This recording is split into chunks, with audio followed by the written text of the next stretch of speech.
Hello, I'm Gary Lee. Welcome to my Baker Grande Ronde Railway. This has been a labor of love that I've been doing since 2003, I believe it was, when I started indoor here in Baker City to build my little empire. I've always wanted to have an outdoor narrow gauge railway, and fortunately I live in a place where I have room to let my mind wander as far as it'll possibly want to go. As you will see, we're going to start here in Baker City and take a tour of my line as it runs from Baker City to Ukiah over the Blue Mountains in the year 1890.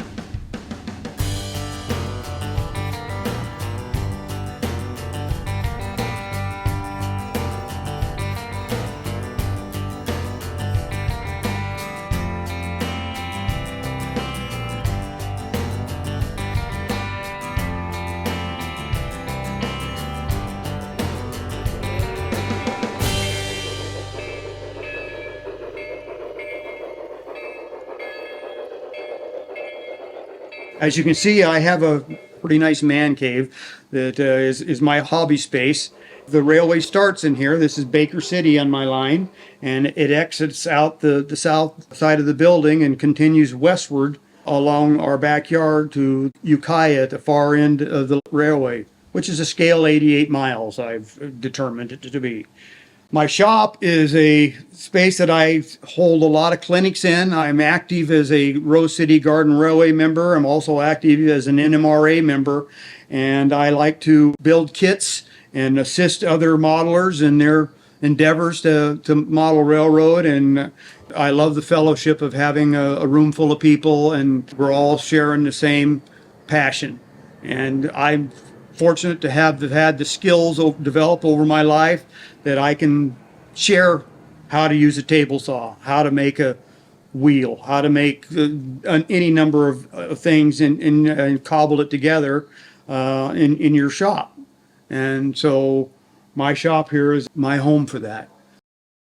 One of the things I like to do is I scratch build everything. I mean, literally from the track on up. I machine my railroad ties out of cedar that I buy at Home Depot at 8 o'clock on Sunday night if I have to, if I'm working out on a project. But I can, it's one of the beauties about this large scale stuff is you can source a lot of things from Home Depot or the hardware store or whatever.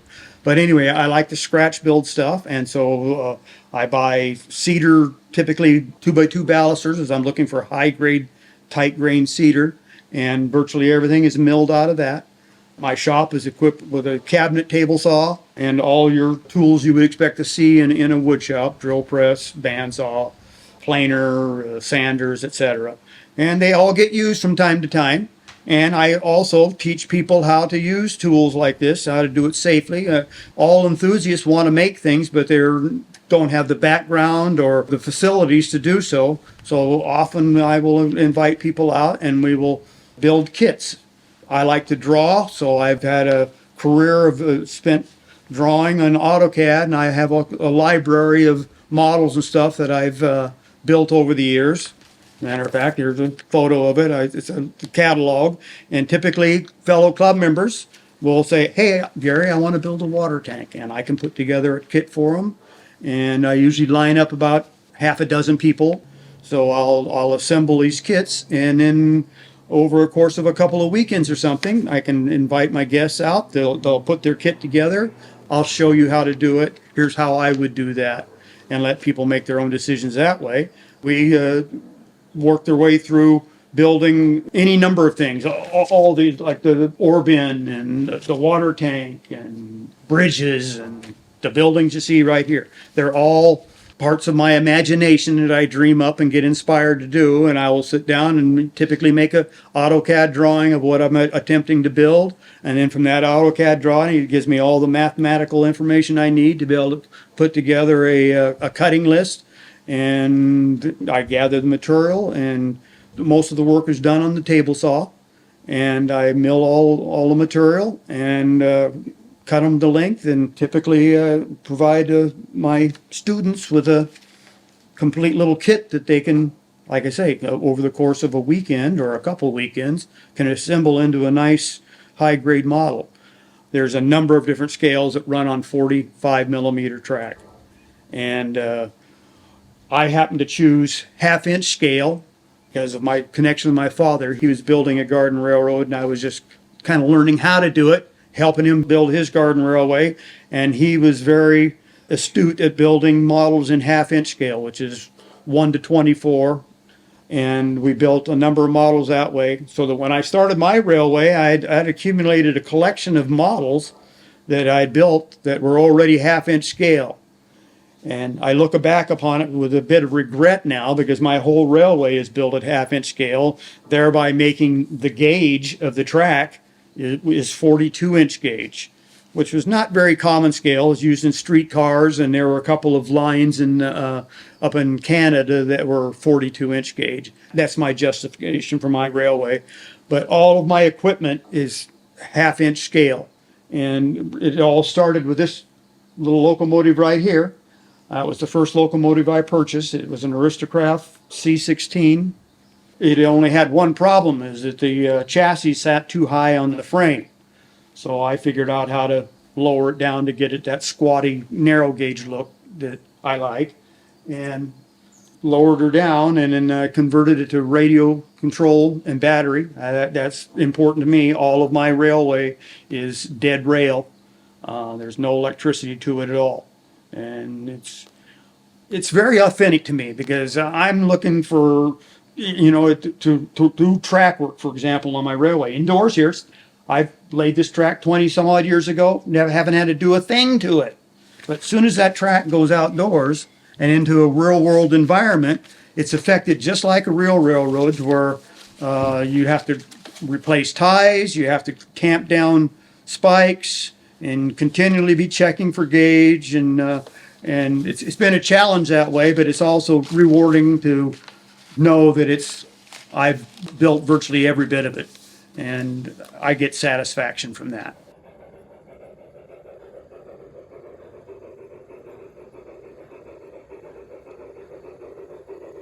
My railway is based on the 1890 era, and automobiles are starting to come into vogue. That all transportation was the wheeled wooden wagon of one type or another.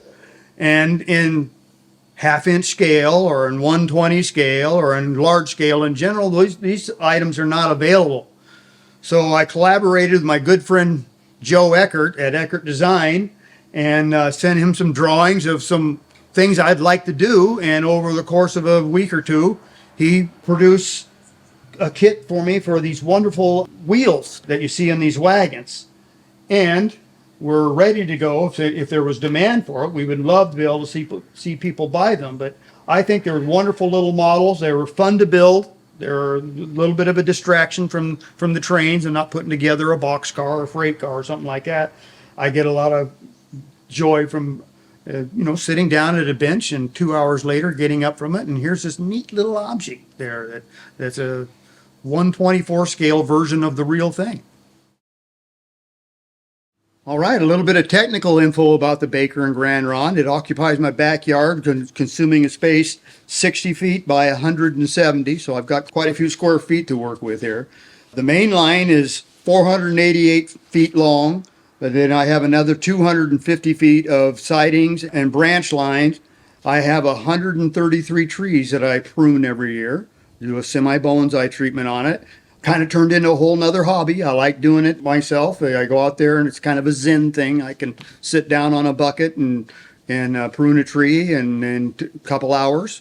When it's all done, it looks like a old growth pine in my eyes. But people are pretty impressed when they come and have a look-see at it, and they're getting to be rather old. They're 23 years old now, but I've been able to keep them down to be less than 6 feet tall.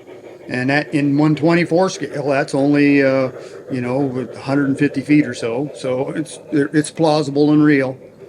My turnouts are all stub turnouts, and I believe there's 56 of them at the last count, of which a handful of those are three-way stub turnouts, a little more complicated. Again, it's another thing I enjoy doing is hand laying track. I cut my own ties. I buy a code 250 rail. I spike it down with individual spikes, and it's a kind of like knitting for me. It's a very repetitious procedure you go through to do it, and I feel a real sense of accomplishment by sitting down with a couple of pieces of rail and a handful of ties and laying them out, and 2 hours later I'll have a 6-foot section of custom-made hand-laid track. There's upwards of 90,000 spikes that are incorporated into it. And that doesn't include the maintenance that I do. I'm continually out there on an annual basis, just like a real railroad, replacing ties, replacing spikes, replacing rail, whatever needs to be done.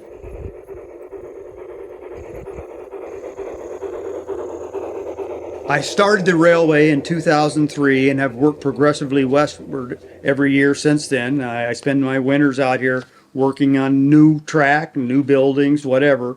And in the springtime, they all get taken outdoors and installed. And then I go about the business of taking care of the garden, pruning the trees and repairing the right-of-way, and enjoying summer evenings outdoors with my wife working in the garden. That's some of the stats on the railway, and like I like to tell people, it keeps me out of the tavern. I like to hand lay track and build models and do stuff in here in my shop, and I'm perfectly content to be at home in my workspace here, enjoying what I love to do.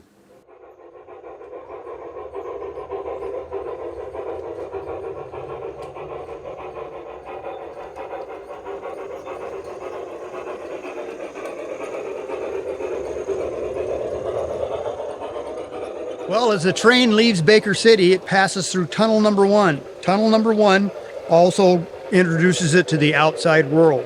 As it comes out of tunnel number 1, it crosses over the very first trestle I built for the railroad. It's held up well. It's 22 years old and is in very remarkable shape. As the train comes into Keg Springs, one of my favorite little towns in the Old West, Keg Springs is a little community that features a old-time mill with overhead overshoot water wheel on it. When I was negotiating for the right to build this railway, my wife said, as long as it's got an old-time mill with a water wheel. So I made a point to make sure that was one of the first things that happened, and it's become a major feature point of the line. I really like it. A number of the models on the layout are by my father, I'm proud to say. He and I were great modeling buddies, and I inherited many of those. All scratch built, every one of them. So after the train departs Keg Springs, it continues westbound toward La Grande. And one of my favorite scenes in the whole railway is this scene that we're looking at right here, looking up the canyon of Whiskey Creek and seeing the right-of-way, the train snaking along by it. That was so typical of how railroads were built. They always used water courses to get the minimum grade they possibly could. And I feel like I captured that in this scene. And then in addition to that, I have built this model of Red Bridge, which was a location on the Sumpter Valley Railway where it crosses the Powder River. And I had a photograph and I thought, wait, this looks a lot like that. I want to make this look like that Red Bridge on the Sumpter Valley.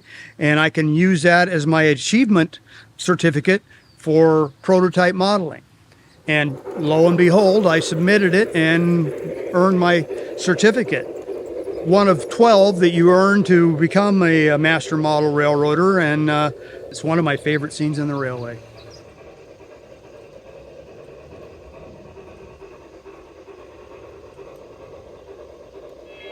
Okay, we've arrived at La Grande, and it is the lowest part of the railway. It was originally intended to be a helper station. It's got a turntable and engine servicing facilities, both that my dad built, and I've cherished those.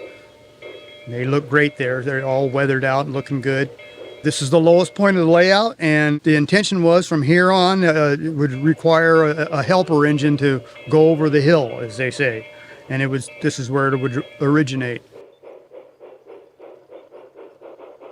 Well, we've left La Grande, and now we start the steep grade up to the summit of the Blue Mountains. And the ruling grade on this particular portion of the High Line is 4.3%. And my equipment seemed to handle it pretty good. It's a little tough in the wintertime. Another one of the features is that you see this curved trestle crossing over Whiskey Creek here. I've recently had to overhaul and rebuild it. It's 23 years old, and needed new parts. Typically what happens is the things get rotten right at ground level. And so I decided, how can I solve that? And I decided to put footings underneath all of the trestle bents. And I used pink foam for that. I'm able to carve it and paint it up, and it's worked out to be a great item to do it. I love the way it looks and looking forward to many more years of service from this trestle. From the trestle, it continues on up to tunnel number 2.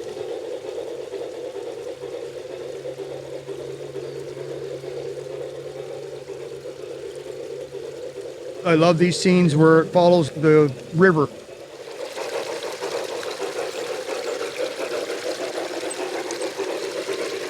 So as the train pierces this promontory and through a short tunnel, again crosses over the river one more time before coming to a stop at Muleshoe. I call it Muleshoe because it's a real tight curve. Actually, again, inspired by the Gory and Defeated, I believe it was, or John Allen, one of the old-time modelers years ago in Model Railroader, had used the term Muleshoe, and I thought, what a great name. So I love collecting these names and incorporating them into the railway. But right now, the train is taking on water at Muleshoe and will again proceed its journey on up the High Line to Freezeout Trestle and beyond. While the Ukiah Express takes on water at Muleshoe, it'll soon be crossing the showcase piece of my railway. I designed it to where it would be the centerpiece. I wanted to be able to arrive here, and the first thing you see is the Freezeout Trestle. Freezeout Trestle is based upon, the inspiration was based upon a large trestle that was built on the Rio Grande Southern at Pleasant Valley Creek. And one of my books that I've collected over the years features some photos of it and some plans of it. And I thought, I want to have a bridge like that on my railway. And so I built this model to be a large feature. It's over 22 feet long, features a large center Out Trestle span on it with trestle approaches on both ends. I've recently done work to it because it's been here for 23 years, but it needed some work where the bases were starting to rot and stuff. So I've replaced the footings with stone footings now. And I'm pleased the way it looks. Not quite done yet, but it'll be filling in and be finished here within the next year or so.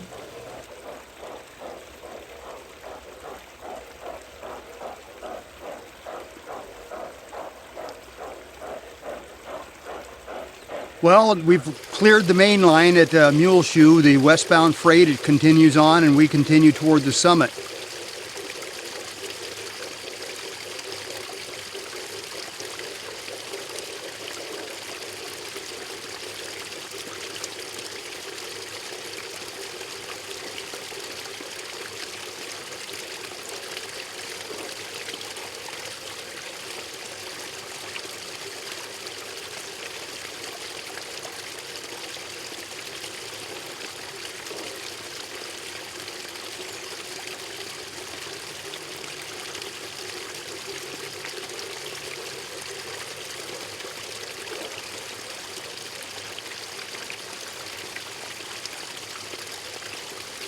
And speaking of the summit, this is the high point of the Baker Grande Ronde Railroad as far as elevation. It's the highest point on the line. Typically a busy place. There's a turning Y here so that helpers can be turned. There's also a branch line that takes off for the Oregon Lumber Company operations that go nearby, producing revenue for the sawmills and purpose of the line. And from here, the line begins to send down the west slope of the Blue Mountains. In the days when I was building the railway, I would have a excavator or somebody would provide me with material with a dump truck, dump a load of dirt on the other side of my barn, quite a ways away, and I would plan each day at work how many wheelbarrow loads I was going to move that night, and I would come out here and sculpt these mountains using the dirt that I had hauled every day. And then on weekends, my dog and I would go for rides up into the local back roads and gather up rock and stuff that I've used throughout the garden as well. The train traverses a Chase Viaduct. It's one of 3 bridges I wanted to feature as you drove into our driveway and could look across our backyard. Of course, Freezeout Trestle being the centerpiece, and it's framed by Chase Viaduct and by Whiskey Creek Trestle on the other side. Windy Point Junction, we have passengers there waiting to head westbound, and Windy Point Junction is a confluence of the Baker Grande Ronde and a little branch line called Elkhorn Range in Northern.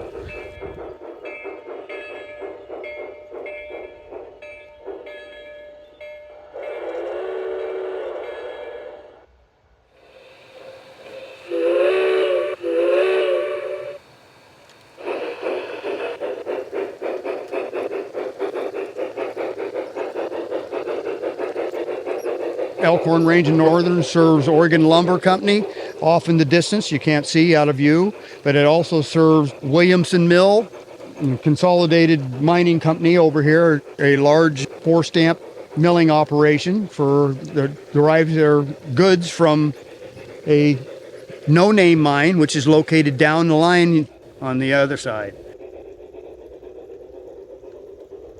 So as the train enters tunnel number 3, it's just a short distance until we arrive at Starkey for a water stop.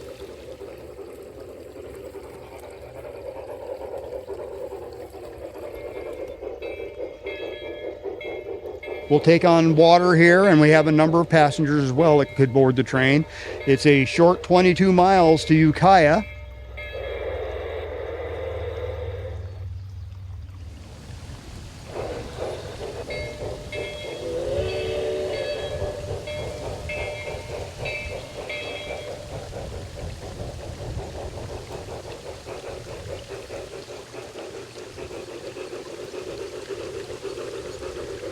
We've departed Starkey and are crossing 2 bridges that I designed and engineered for these specific locations. They're Out Trestle design, which was a combination of timber for compression and tension rods for tension, and that's the way all wooden bridges were built. There's not a bit of glue in it. They're built exactly as the prototype were, and I referred to prototype drawings prior to designing them.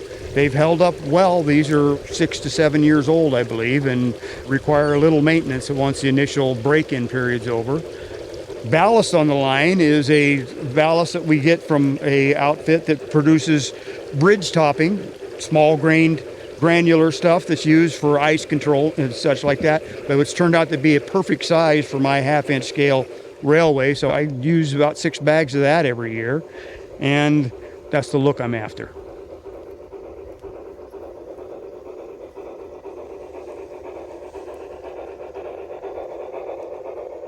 We're coming into Ukiah, and this is the newest part of my railway, and generally gives me the least amount of headaches as far as the track work, but the track work is like a real railroad. It's individual rails laid upon individual ties that I machine in the shop on my table saw, and I hand spike them down with these itty-bitty little spikes, as people say.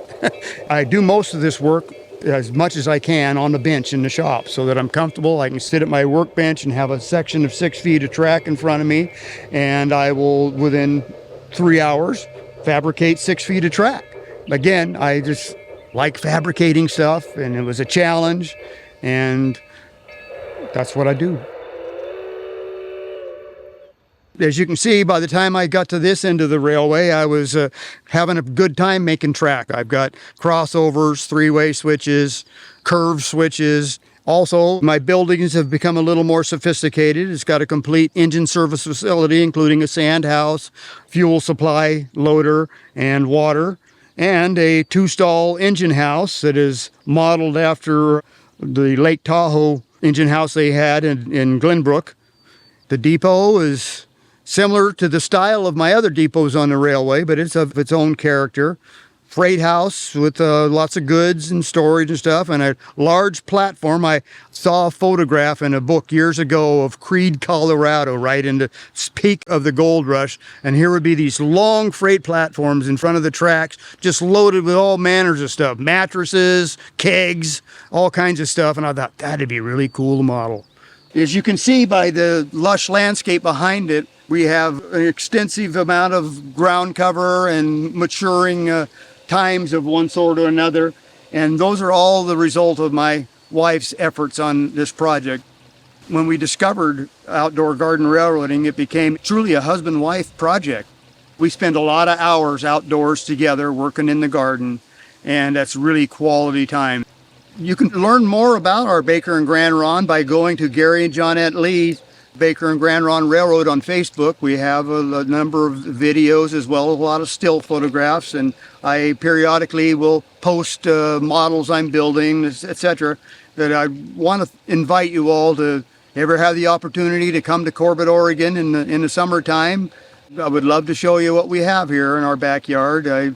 We have an annual summer tour in our club. The Rose City Garden Railway Society puts on an annual summer tour the day before Father's Day, so mark the date. And it's an annual event, and I'm typically on the tour and would love to have you join us and visit our Baker and Grande Ronde Railroad.